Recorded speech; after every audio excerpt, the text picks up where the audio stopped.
Magandang araw mga Duterte sulid. Si Ate Claire mga idol hindi papayag na sumadsad sa -15 si Bongbong Marcos mga idol. Ayon kay Ate Claire, pinaka-highest si BBM sa boses ng bayan.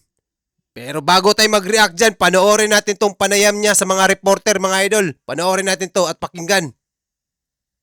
Hindi po tumitigil ang Pangulo na maibsan ang anumang hirap na dinadanas ng ating mga mamamayan, especially dulot ng krisis sa Middle East. Anumang numero yan, tumaas, bumaba, patuloy ang Pangulo sa pagtatrabaho at pagbibigay ng good governance. USEC, the president's net satisfaction rating dropped to an all-time low of -15% based on the SWS survey of March 2026. Is the president bothered at all by these numbers? Marami pong mga survey firms naglalabas ng kanilang mga resulta. Iba't ibang mga respondents ang kanilang nakakapanayam. Noong nakaraan lamang po sa Boses ng Bayan ng OCTA, lumalabas po na ang Pangulo, si Pangulo Marcos Jr., ay tinagurian o binanggit na highest rated among the top 4 officials in a nationwide survey. Grabe na yan. Sa boses ng bayan, sa 4 na mataas na opisyal, si BBM ang pinaka-highest. Wow naman! Ang tanong kung naramdaman ba natin? Totoo ba yun? O sabihin natin totoo. Ewan ko lang kung ramdam ba nila. Di ba? Ay pahirap nga ang sitwasyon ngayon eh. Hindi pa pandemic. Sobra pang lala ng korupsyon. Ang daming kawatan. Boses ng bayan. Saan kaya galing yung boses na yun? Ay, naku po.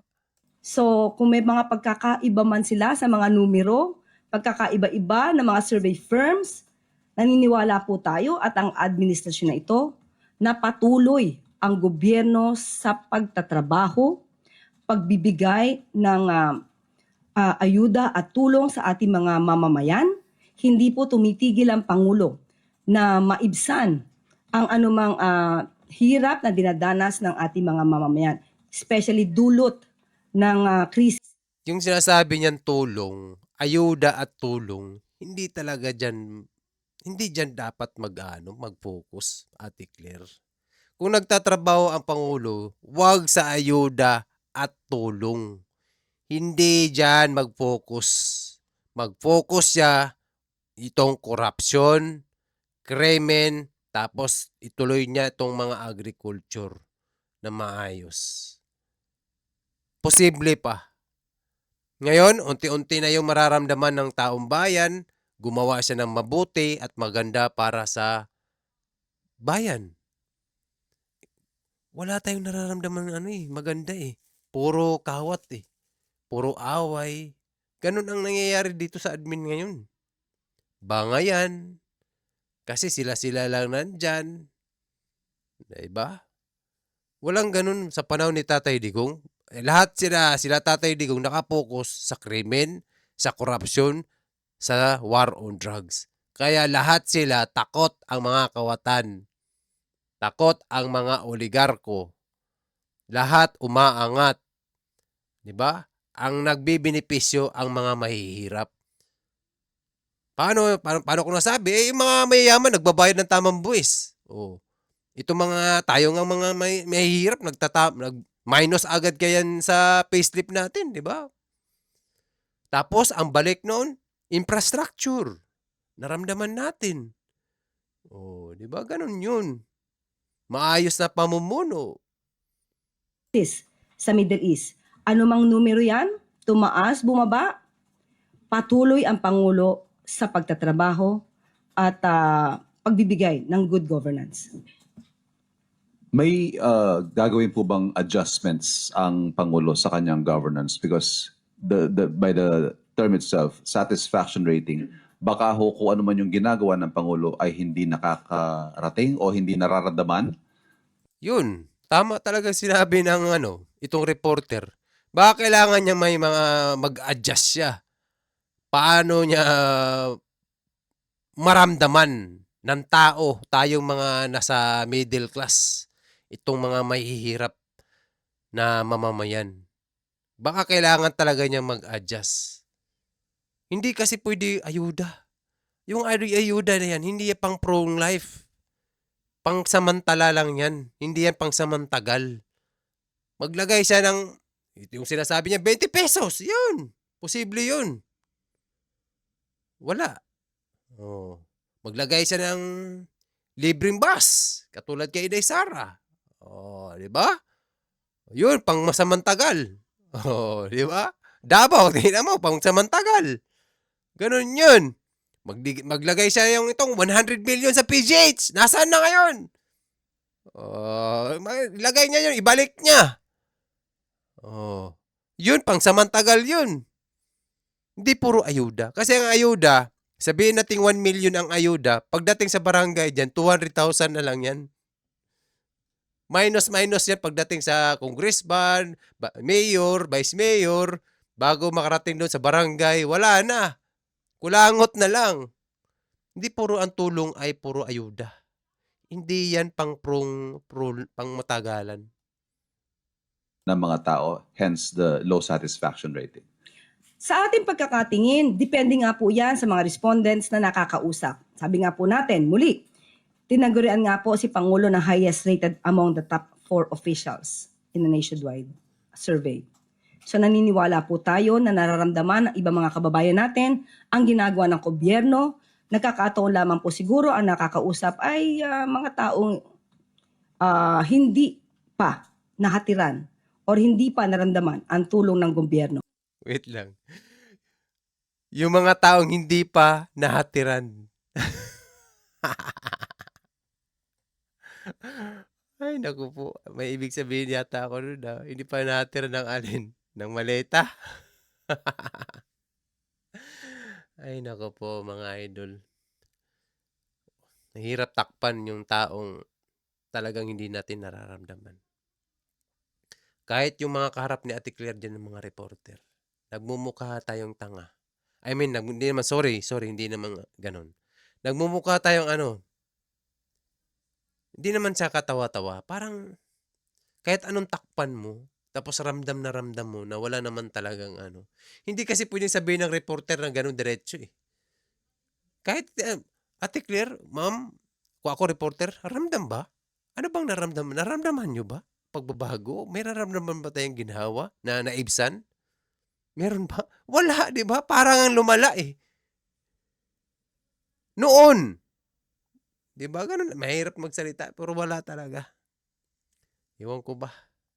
But still, ang mga numerong ito makakatulong para mas pagbutihan pa. Alam natin na sinasagad na ng Pangulo ang pagtatrabaho pero makakatulong to para mas pagbutihan pa ng Pangulo ang pagtatrabaho at pagbibigay ng tulong sa ating mga mamamayan. Wala tayong nakikitang trabaho. Wala tayong nakikitang trabaho talaga. Trabaho man siguro papel, ganun pwede. Yung nagtatrabaho na wala. Ang sinasabi kasi nagtatrabaho talaga, makikita mo yung unti-unting pag-unlad.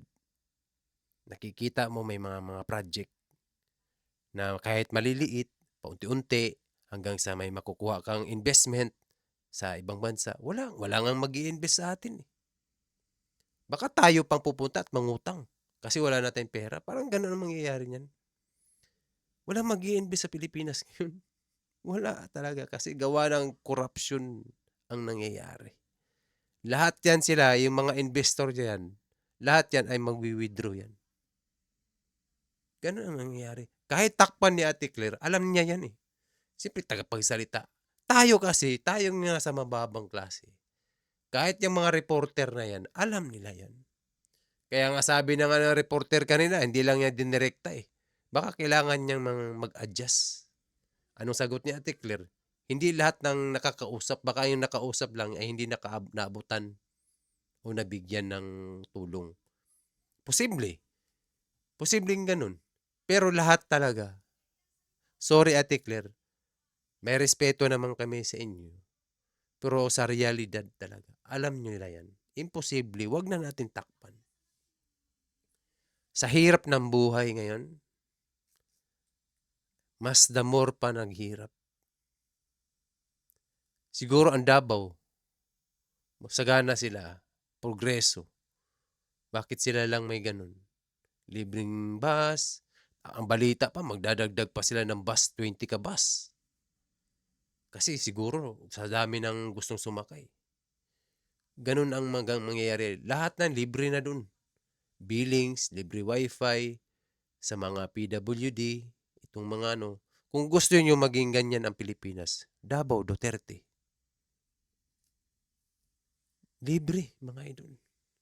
Wifi. Tapos ang dami na nag-investment, dami ng mga university tinatayo, maraming mga investor na pumapasok. Nakikita nila yung good governance na sinasabi. Alam natin yan noon at naramdaman natin yan. Ang Duterte, matapang lang sila. Akala mo bastos. Akala mo mamamatay, mga ganun. Hindi. Ganun ang dating. Pero sa deep inside, sa mga community, doon sila talaga nakapokus. Di baling wala. Basta sila, itong mga nasasakupan nila, ay uunahin nila yan. Yung iba siguro, itong mga mayayaman, hindi sila apektado. Tayo kasi mga mahihirap. Ramdam natin yan. Sila yung nasa gobyerno, itong mga nandyan, nakaupo. Hindi nila ramdam yan. Ang lalaki ng sahod nila eh. Tayong mga minimum wage lang. Siguro ako, kasi nasa ibang bansa ako. Paano yung mga laborer sa Pilipinas? Sila talagang number 1. Itong mga contract lang na trabaho. Minimum lang ang arawan. Doon natin makikita yung tunay na totoong ano yung nararamdaman nila ngayon. Sila din nila nararamdaman nila yan. Madali naman gumawa ng survey kung totoosin. Dali lang. Pero doon ka talaga sa reality. Alam ng taong bayan yan kung anong totoo. At alam natin lahat yan. Imposibleng hindi natin alam. Kaya kung gusto nyo maging maayos ang pamumuno, maayos na pamamalakad, sistema, kita nyo naman dati, libreng ganito sa PGH pa lang, di ba?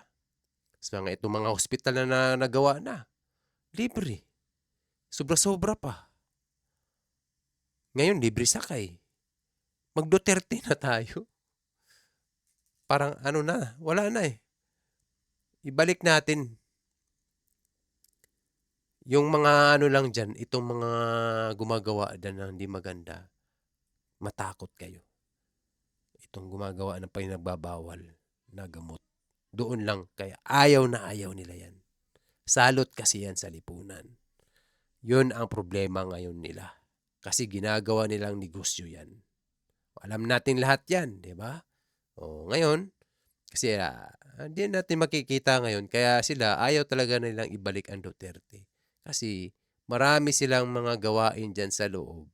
Hindi lang yun, pati mga oligarko, pati yung mga businessman dyan na talagang matatakot sila. Kasi may batas na ng kamay. Maayos na pamumuno, magbabayad ka ng tama, ganun lang yun. Ang balik nun sa atin. No, di ba? Okay? Kaya si Ate Claire, grabe, okay lang yun. Ganun talaga. Ay, hindi ramdam ni Ate Claire. Tayong mga nasa ramdam natin yan. Kahit yung reporter, alam niya, ramdam niya, sabi pa nga niya, baka kailangan niya mag-adjust. Ayaw lang niya diretsyon. Pero, di ba? Yun lang yun. Sorry, ganun talaga. Ito ay politika eh. Kaya tayong mga ka-Duterte solid, ipaghanda natin itong parating na impeachment trial ni Inday. Kasi ang daming mga balita ngayon, lahat sila may kaso na. Iniisa-isa na sila. Bato, Inday Sara, Robin Padilla, Jinggoy, Chis Escudero, Joel Villanueva, dalawang Bilyar, si Marcoleta, wala na, ubos na sila dyan. Iniisa-isa sila. Kaya sige lang, taong bayan pa rin mga masusunod, hindi naman sila. Di ba? Public servant, tayo yung number 1 ang pipili. Kaya tayo mga Duterte solid, ingat, maraming salamat, and good luck.